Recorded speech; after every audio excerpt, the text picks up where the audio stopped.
Good evening, everybody. Bună seara, dobr večer. I'm super happy to welcome you again to our monthly webinar. Tonight, the topic is goals and goal setting. My name is Katrin Prentice, and I'm an accredited master coach with the International Institute of Coaching and Mentoring.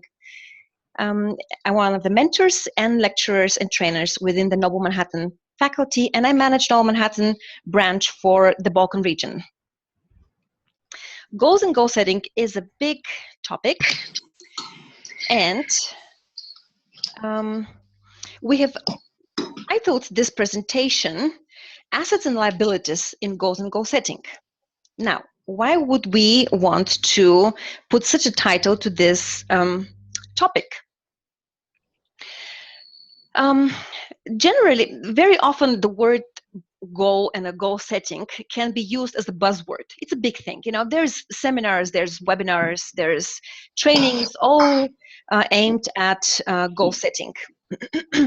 Excuse me, before I move on, I'd like to actually ask if the rest of you could mute yourself. I think, Ian, this might be your mic.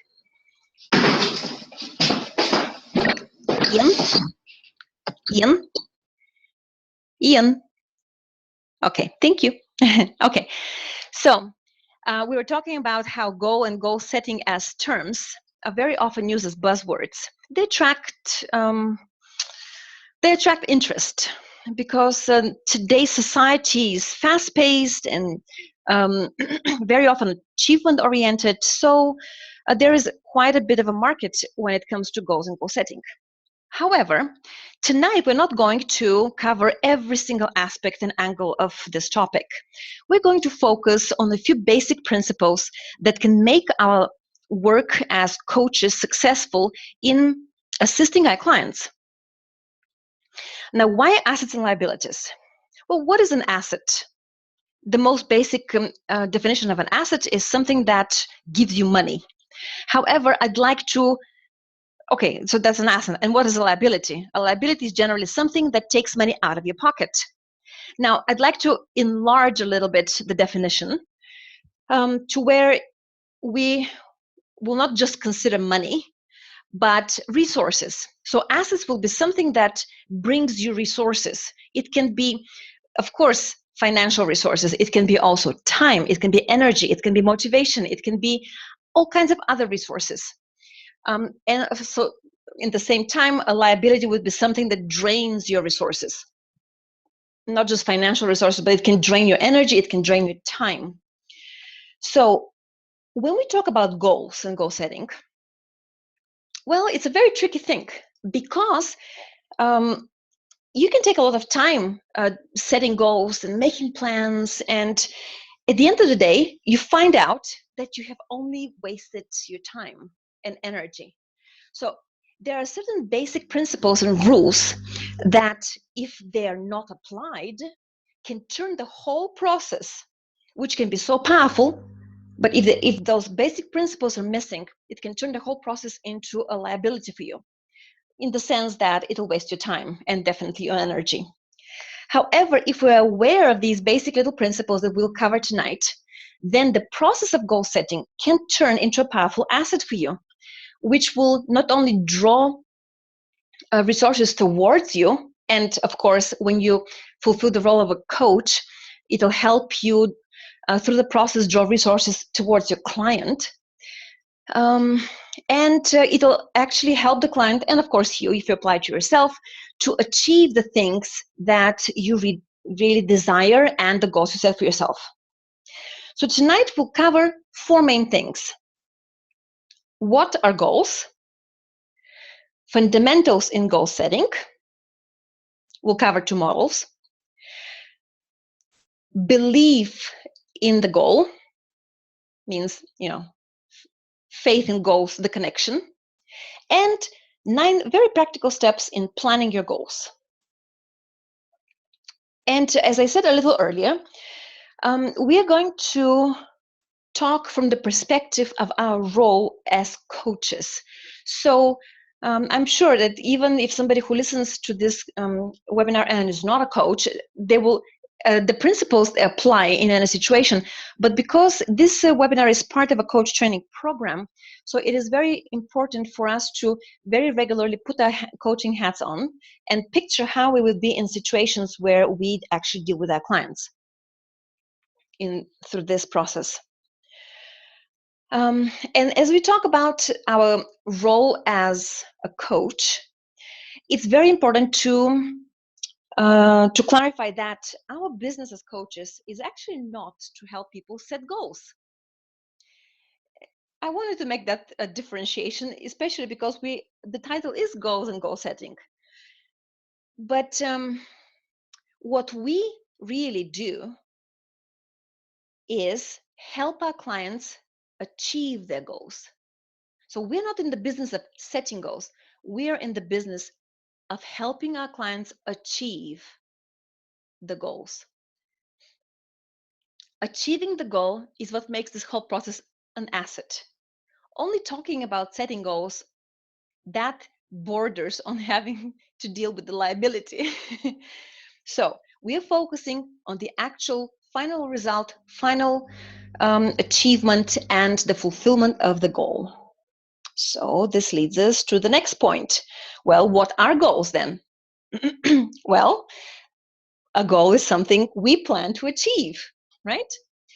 It's something that we want to be, something we want to do, and something we want to have, which we currently do not. Currently, we're doing it not, and we're having it not. So a goal is something that we plan to achieve in order to be and do and have something that we currently do not. Here is the first fundamental rule that I'd like to cover tonight. It's called the 3 Ps. P stands for personal, P stands for positive, and P stands for present. Personal, P for personal. What does that mean? When we work with a client and he's working on setting up a plan to achieve a certain goal, if we want to make sure that the goal that he will be working towards, there is actually a chance to achieve it, we may have to make sure that one very important factor is in place and is fulfilled. And that is that the goal that the client is setting himself to work towards is really his or her goal. It's their goal that they are working on, and not a goal that somebody else, an external force, has imposed on them, whether it be the family, organization, or other people. As long as it is something that somebody else wants of them,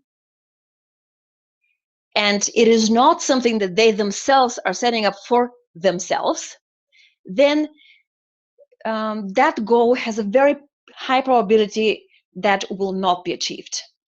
So the first requirement is that the goal is personal, something that they are personally connected to, personally motivated, personally excited about.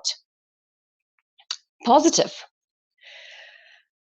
Positive is used in this situation in the sense of something that it's something that we want to work and aim towards instead of something that we want to run away from.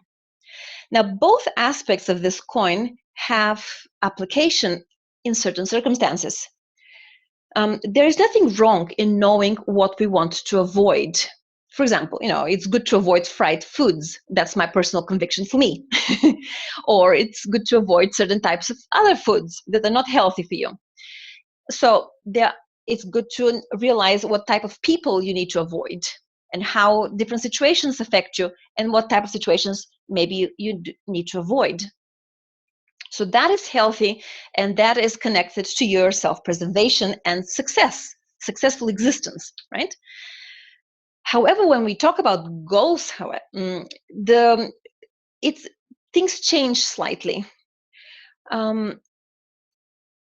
A goal is much more likely to be achieved if it's something that the person is aiming to gain. Why? Okay, well, here's a very simple illustration. Imagine yourself going to the shop and somebody gave you a shopping list and you arrive in the shop, you really want to help this person, and you open the shopping list, and all it says in it is like, oh, please, dear friend, make sure that you do not buy me eggs, please do not buy me sugar, and please do not buy me flour. Thank you so much for your help. Now, how successful is going to be your shopping trip, I wonder? Probably not very successful. You'll be probably wondering, what on earth am I doing in this shop, right? Now, imagine the same situation, but you arrive in the shop and the shopping list actually says, please buy me 6 eggs, 1.5 kilos of cheese, and 3 kilos of tomatoes. Now you know what to do. Now you have a specific purpose and something very specific that you can easily identify among the many, many products that you are probably on the shelf in the shop. And you go around with a purpose. You know exactly what you're going to go and do and achieve, and you get out of the shop and you're successful. Well, this is how it is with our goals as well. It's not enough to say, well, I don't want the situation in my life. Well, what is the situation you do want? What do you want to achieve, and what do you want to be or do or have? So this is how we help our clients in defining the direction in which they wish to go. And then the third P is for present, in the sense of thinking of the goal as if already achieved. There is this principle of acting as if. Like, you act as if you belong here. You act as if you have already gained your degree. You act as if you're already a qualified coach.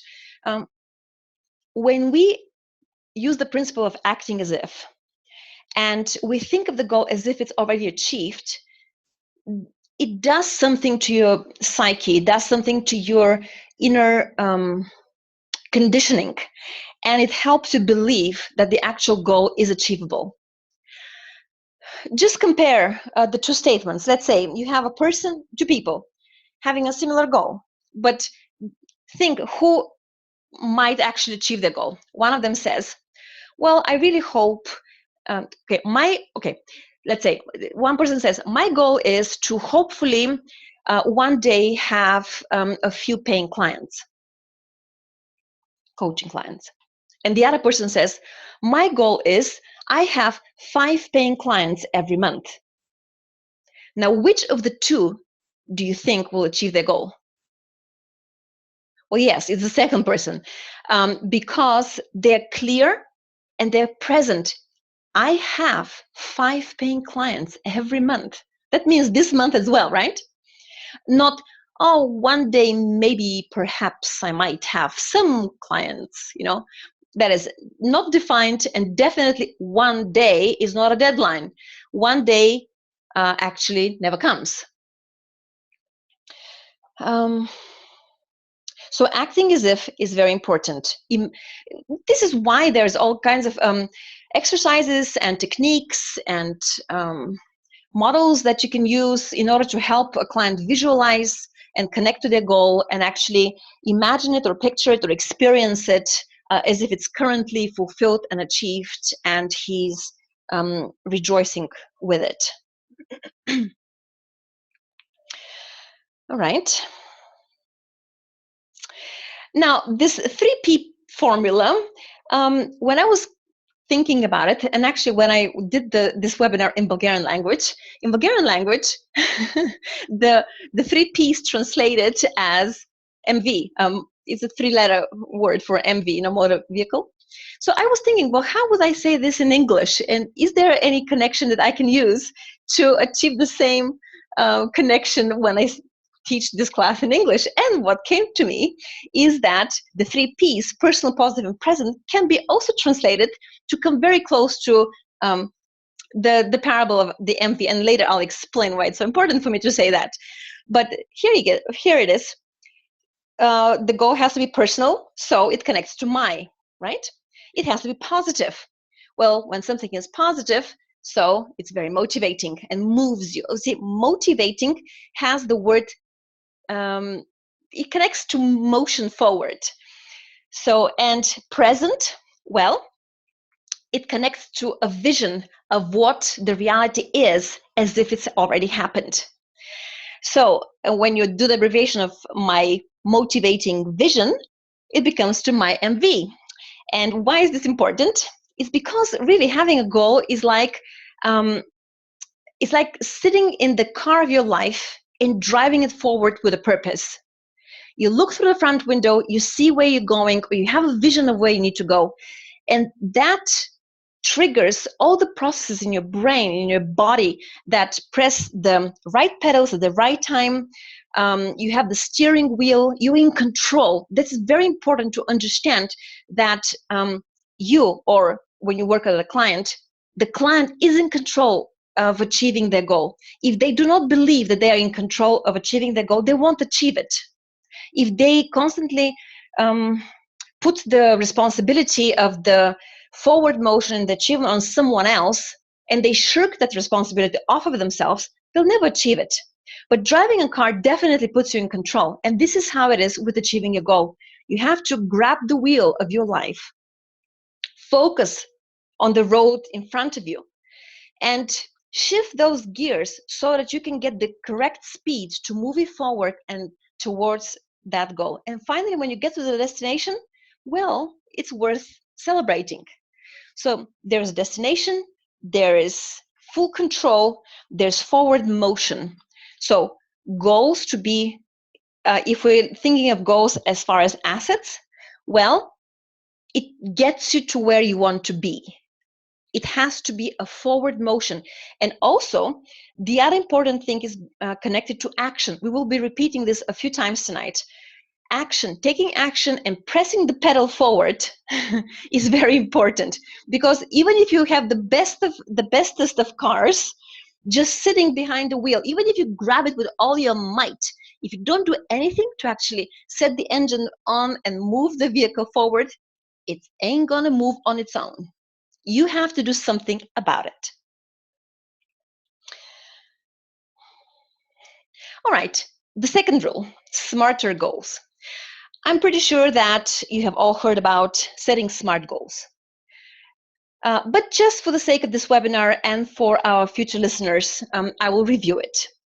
So, what is to set a SMART goal? A SMART goal is specific, measurable, actionable, realistic, and time-defined. So, to break this down, S is for specific of the SMART goal. That means it's concrete. Is the difference between telling your friend to go buy you some eggs from the shop, or putting on the shopping list, could you please buy me 6 eggs? You know exactly what you want. And it's concrete, it's specific. It's not vague. It's not, for example, an example of a vague goal could be, I want to be freer. Well, what does it mean, freer? Are you a captive somewhere? Or what does it mean to be freer? Well, that is a vague goal, obviously. So how would you make it more specific? Well, you challenge your client to actually give you a little bit more details of what they want to achieve. For example, if they are referring to being freer as in having more time, perhaps their concrete specific goal will sound like, I would like to have 2 extra hours a day where I can exercise. Now we know what they want their freedom for and what it means, what they actually envision as far as more time. Now, measurable. There has to be a clear criteria for success. There has to be a way that you can know whether you're successful or not. The basic question here is, how would you know that you have achieved your goal? Or how would you know that you are successful, that you have succeeded? For example, like if I use the previous example of the person who wants to be freer, well, if you're a coach and you would like to help him define a better measurable goal, you will have to ask him that question. Okay, well, that's a wonderful goal. So how would you know that you are freer? What needs to be there to show that you are succeeding? That shifts the way the person thinks and focuses their attention on the actual components of their goal and how to recognize it that it's achieved. Actually, just yesterday, I'll give you a personal example. I have been working on this project with a partner, and part of it has to do with a plan for the year for a certain financial revenue. And we're April now. That's what 1/3 of the year is gone. And I have, my team has made a lot of efforts and projects, and we have worked hard, and we have worked, okay? But sometimes getting into the work, at least for me, I can easily slip into the motion of just pressing that pedal forward. And there, I reached a point where I was, tired, and I wasn't sure how well I was doing. And also the overall goal for me was a little daunting. And I was like, okay, well, I'll have to reach it somehow. I'm sure somehow I will get the guidance from above. I have to achieve the goal. But how am I doing right now? I wasn't sure.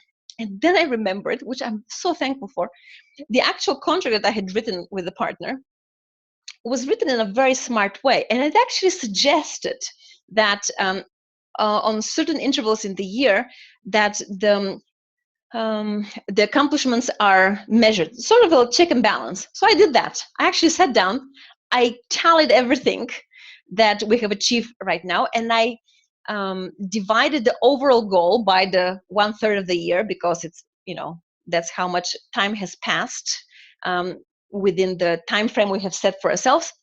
And I was so relieved actually to realize that all my efforts, in fact, are quite successful, and I am exactly where I'm supposed to be as far as the 1/3 of the time frame.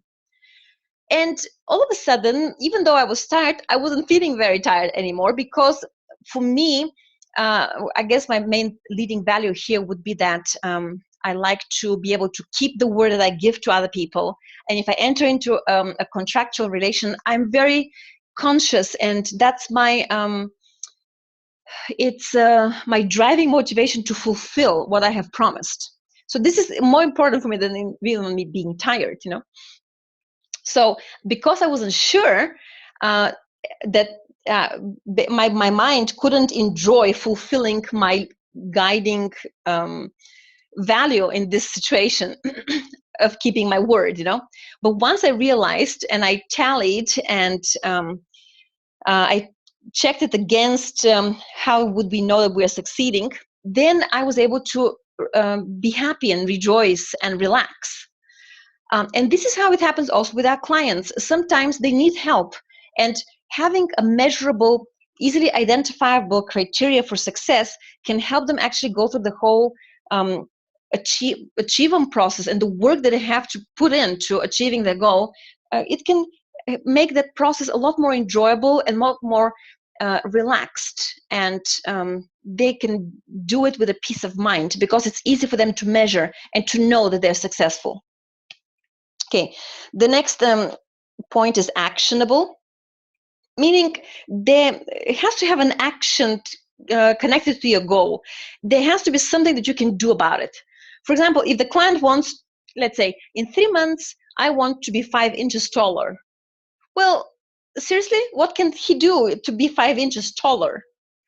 Or if, for example, let's say the goal is, well, my goal is that my sister opens a business within the next 10 months. Really? Well, that's the goal of your sister, but what are you going to be doing about it?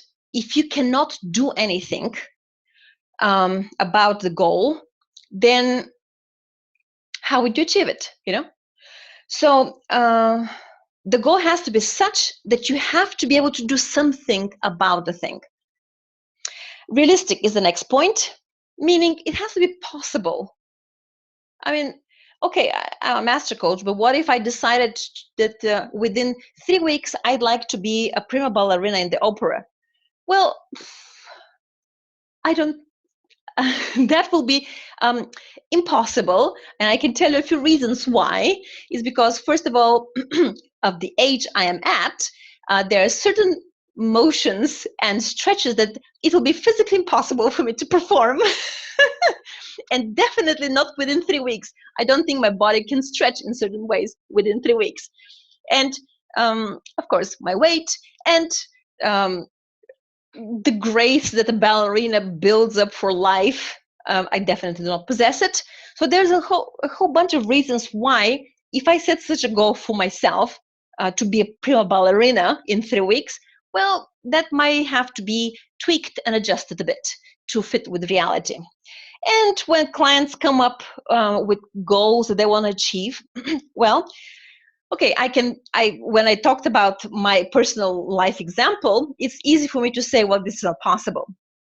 Now, the thing is, when we are coaches and our clients come up with a goal, it's a very tricky situation again, because we do not ever answer to a client's desired goal by saying, you know what, dear client, no, this is absolutely ridiculously impossible. Okay, don't waste my time. No. That's not something we actually say. Of course, we have to listen to the end of them explaining about the goal and why is it important, why is it inspiring for them and all of that.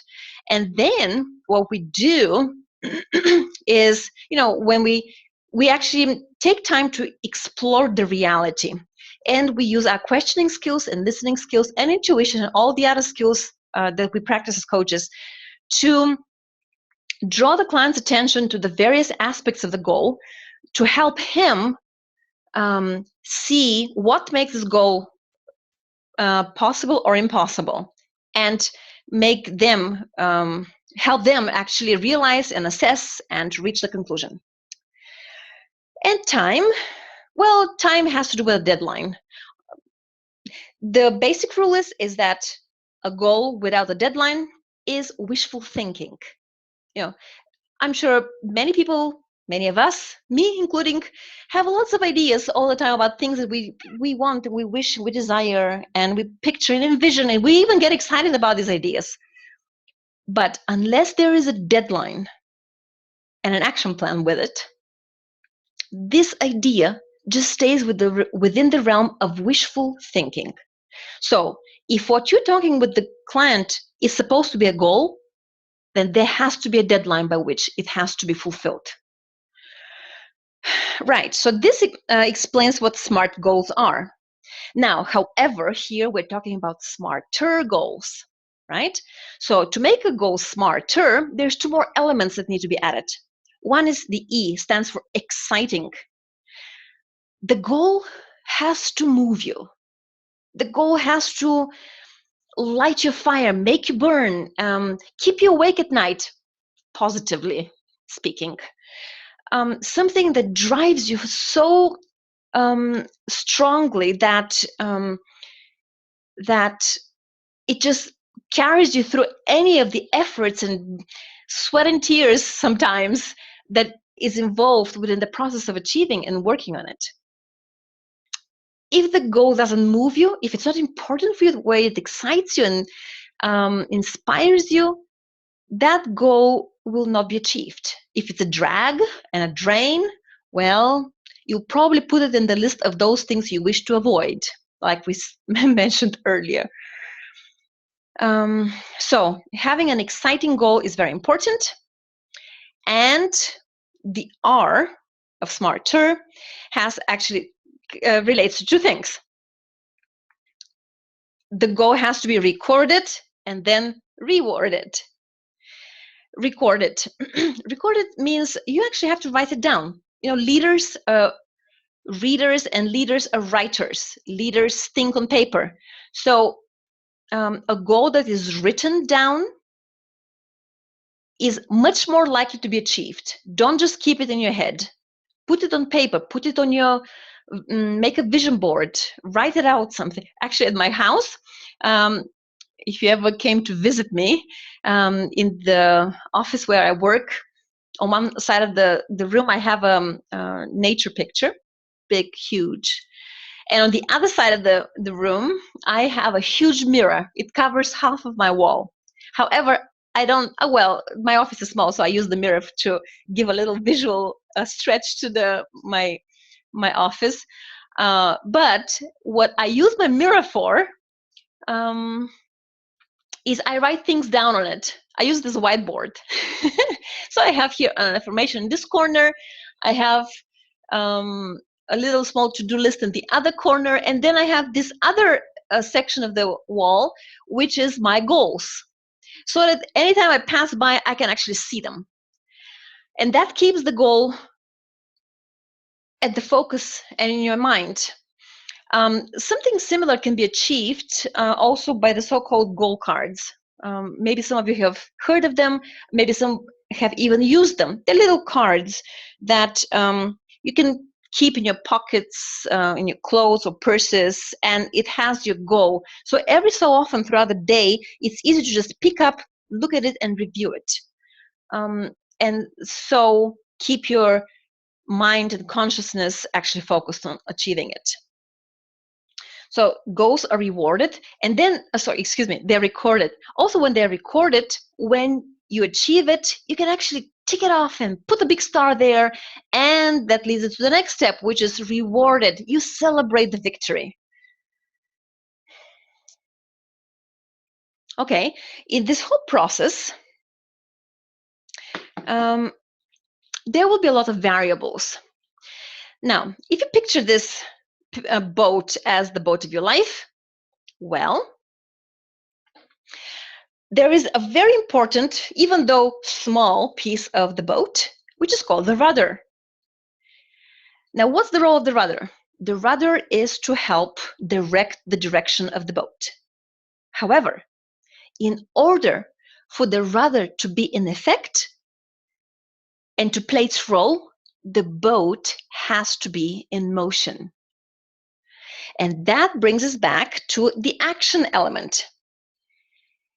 Whatever we do with our clients, the end goal for us as coaches is to make them commit to an action with a deadline.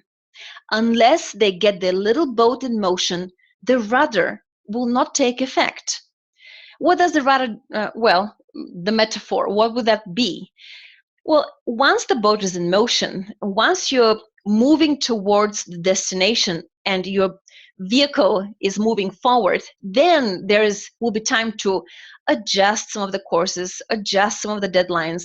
There might be a need to rethink or replan certain aspects and details, but you'll never know about all that as long as the boat is still parked in the harbor. The boat has to be in motion in order for the rudder to take effect. Okay, so let's recap.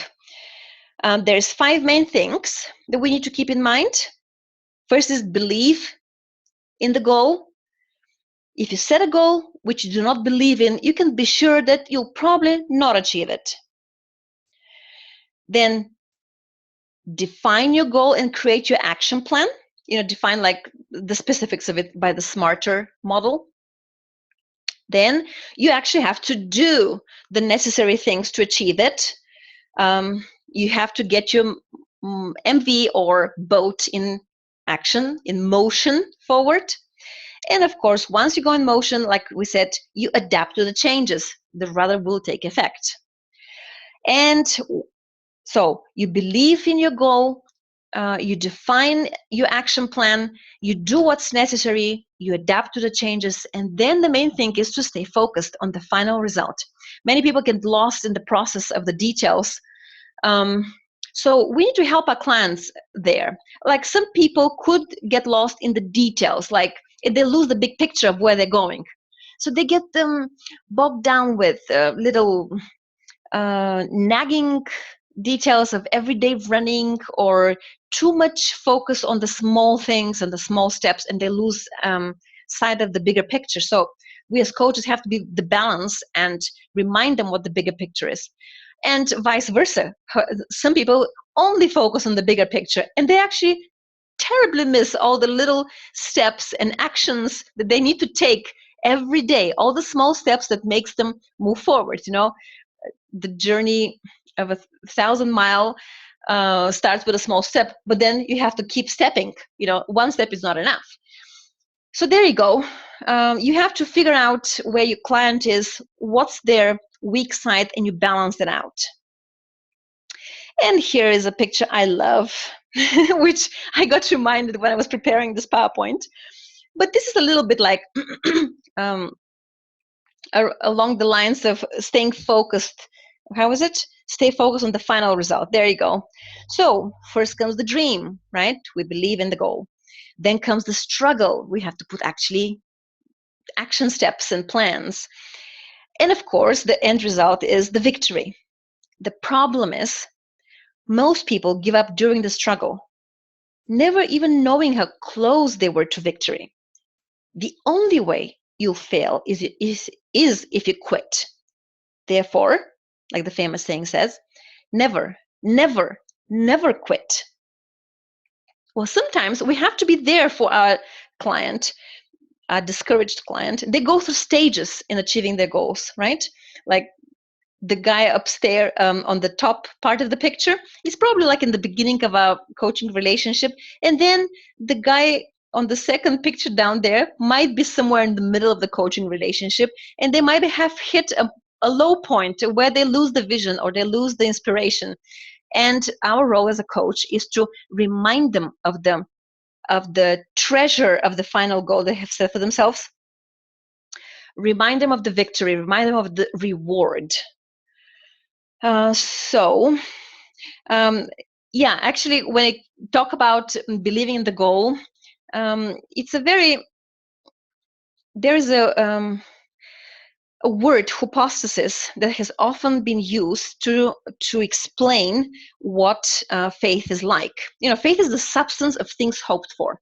It is the evidence of things not seen. And in some translations of this famous saying, the word has been, in ancient Greek, used hypostasis. So there have been archaeologists who for many centuries, the translators haven't been able to translate this word hypostasis until one day there was a team of archaeologists who were looking through the ruins of an ancient inn in Israel, and they found a treasure chest which belonged to some Roman noblewoman who was traveling in Israel, visiting some of her lands. So as they were going through the contents of the treasure chest, they found a few documents which had, with huge letters on the top of it, written the word hypostasis. So when they checked the contents of the documents, they figured out that those were actual title deeds of lands that she owned. She was a Roman noblewoman, from Rome, but she had the title deed of lands and property which belonged to her all the way in Israel. Now, she had never visited them before. She never knew they even existed, but she had the title deed, and that was enough for her to know. That was the evidence that she needed for the things she owned, even though she has never seen them. So, therefore, having belief in the goal that you set for yourself can act in the same way as well, that it gives you almost the title deed of what you aim for, even though you haven't yet seen it.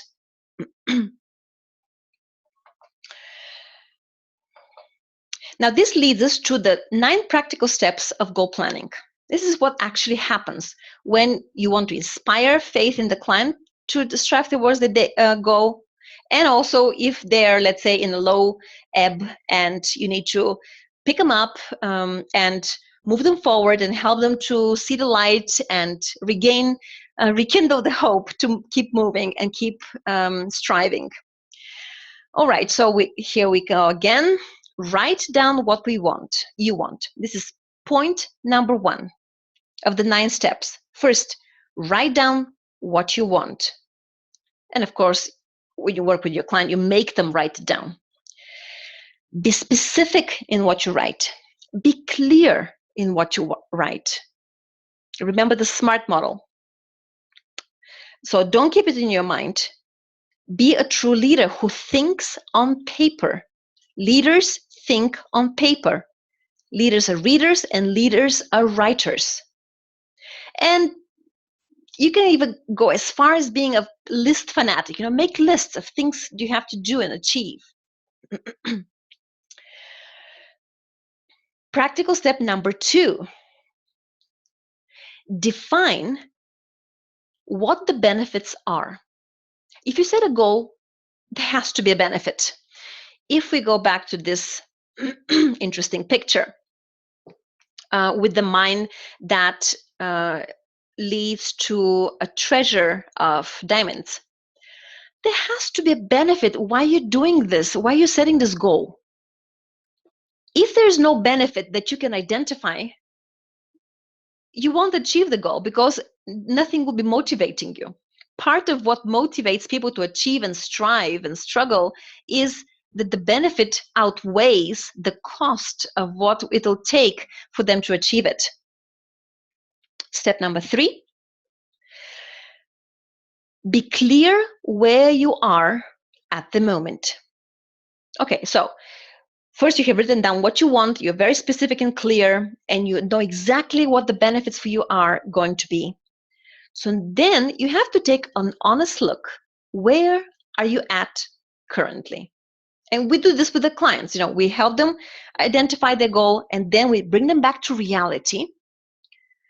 And we go through the honest process of looking at where things are at.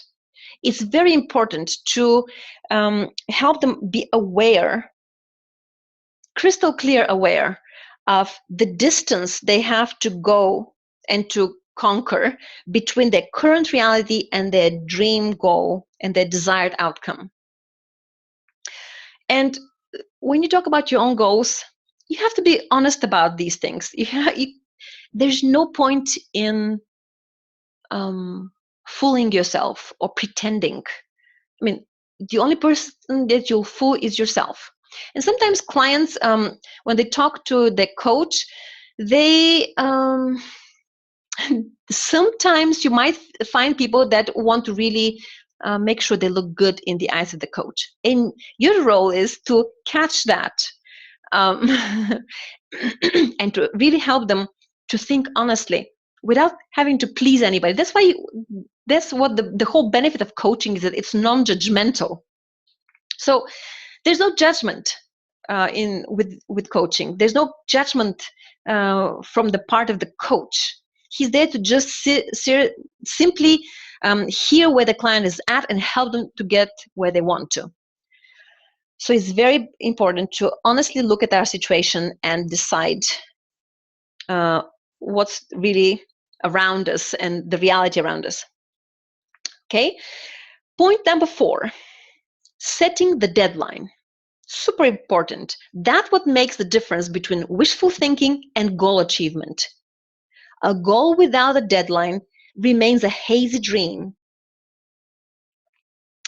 Step number 5, and identify the possible obstacles. Okay, so there we go. So we wrote down what we want, we set a deadline, we are clear about the benefits, we're clear where we're at, we know what we need to go through, and now we have to be also clear what possible obstacles might come on our way to achieve that. So now that we're clear about the benefits and the obstacles, steps number 6 is making a list of the people whose help we might need.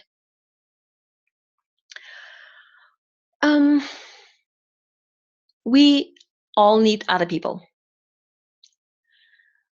A goal is achieved best when you have a team. Life is not meant to be a one-man show. So sometimes there might be the sort of the temptation to think, well, who will ever help me, because this is just my goal, and why would it be important to anybody else? Well, there can be all kinds of reasons for that. But the good news is there are always people who will want to get involved and help. We all need help. We all need a team. It's not a minus against us if we actually say that and consider that. And there are people. I'm not saying there might be people, or maybe possibly, and sometimes there could maybe be people. No, the truth is there are people. There's billions of people on this planet. And if you need to achieve something, that means there's somebody out there who is meant to be your team. So have faith in that. And start thinking proactively, and at least you can begin with writing down quickly the names of people that come to your mind that could possibly help you. Step number 7, then it's time to determine how to go about other resources you might need, besides the team. What other resources you actually might need? Is it skills or knowledge, equipment, information, products? What is it in order to achieve the goal? And you will know that when you're very honest and clear where you're at, and if your goal is clearly defined. So that gap between reality and the final outcome is where the answers to these questions, you can find them. People that will help you, and what other resources you need. Step number 8 is to list all the books and courses and seminars and lectures where you can actually gain some of these resources. You can develop your skills and other resources that you need.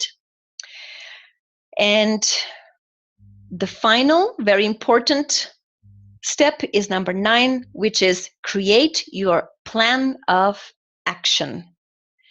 If there is no action, again, you have simply wasted your time. And that's a liability when it comes to goal setting and the whole entire coaching process on goals. The end result of every process, of every coaching session, has to be an action plan, even if it's the simplest possible step forward. But there has to be a clear, defined step forward, a plan of action. Well, I said this is actually the last point, but it's not true. It's only the last one of the 9 practical steps. However, there is another 10th step, and this is celebrate your success, reward yourself. And very often, in fact, to even start going through the whole process, it really helps to even set ahead of time your concept of what kind of reward are you going to give yourself for achieving and performing so wonderfully, and reaching the goal that you're setting before yourself. Celebrating success is very important. And I often challenge my clients to think about how they're going to celebrate even before they have begun on the path towards the goal. So writing down the goals, ticking off that they're fulfilled, and rewarding yourself, you know what it does? It reinforces in your mind and your being that you're successful. And if you have achieved this one success, you're very likely that you will achieve another one. And success breeds success. Except we sometimes forget to notice that we're successful. And even with small little things, they don't have to be huge or expensive or extravagant. They can be little tokens with which you actually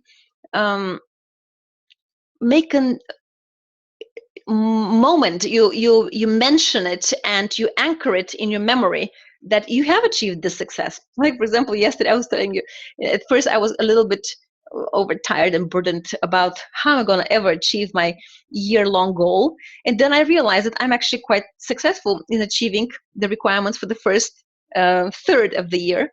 And you know what Brian is my partner. So what he did is we had to go out shopping anyway. Maybe that's why I'm giving you all these examples of shopping lists and shopping malls, because I just did this for our house. And so, but when we were there, he went and he grabbed this box of chocolates, which he knows that I really like. I really like Raffaello's. They're not exactly chocolates, but anyway, he comes and he's like, honey, this is for you. And I'm like, why is this for me? Don't you know I'm on a diet? He's like, come on, honey, you just said it. We have succeeded in fulfilling the first third of the year, so we're celebrating.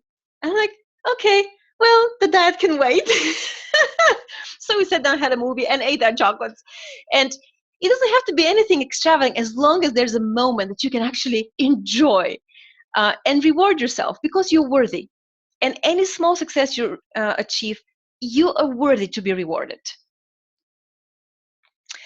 So this brings us to the end of our session. Thank you so much for your attention.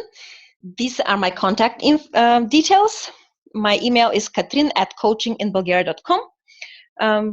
My Skype is very simple, katrin.prentice, and I'll be very happy to stay in touch with you. If you need any help with coaching or mentoring, I'm available. And as I said, this particular webinar is part of the ongoing support which Novel Manhattan provides for all of our students all over the world. We are currently in 28 countries, and we hold a minimum of 2 webinars a month, which are aimed in supporting our students in their development.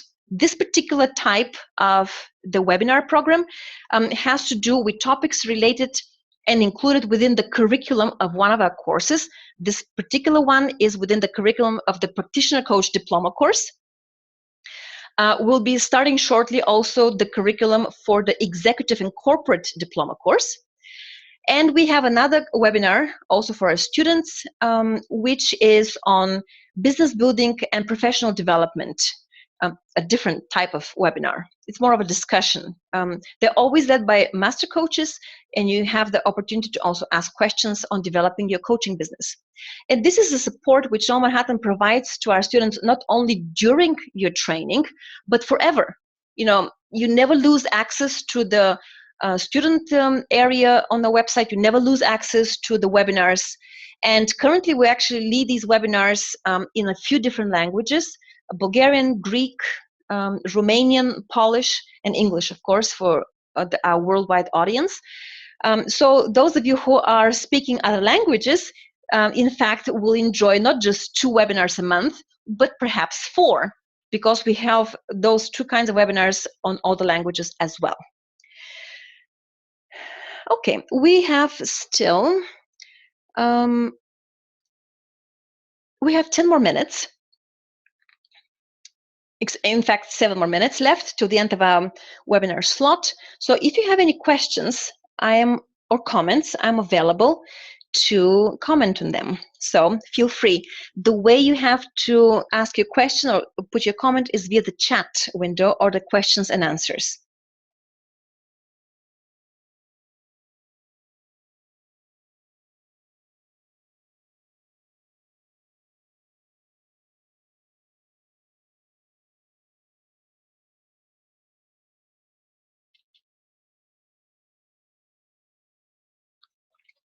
Okay.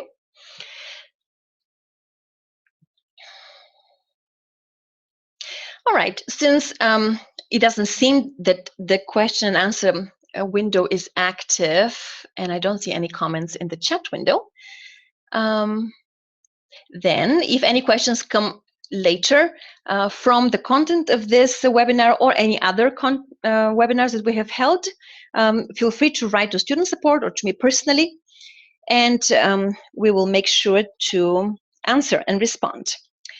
So remember that we're here for you, and we're here to support you. Oh, I do see. Well, thank you, Albena. Albena wrote, "Thank you very much, Katrin. It was very interesting and useful." My pleasure. This webinar is recorded, in fact, and will be posted on the members on the area, so everybody who is a student will be able to access it. Laura, thank you for acknowledging it. Yes, Stefan, thank you also. I'm very happy to meet you via this platform, everyone. Okay, your question was whether you will be able to access the webinar. Okay, so yes, student support will take care of posting it and uploading it for the benefit of all of our students.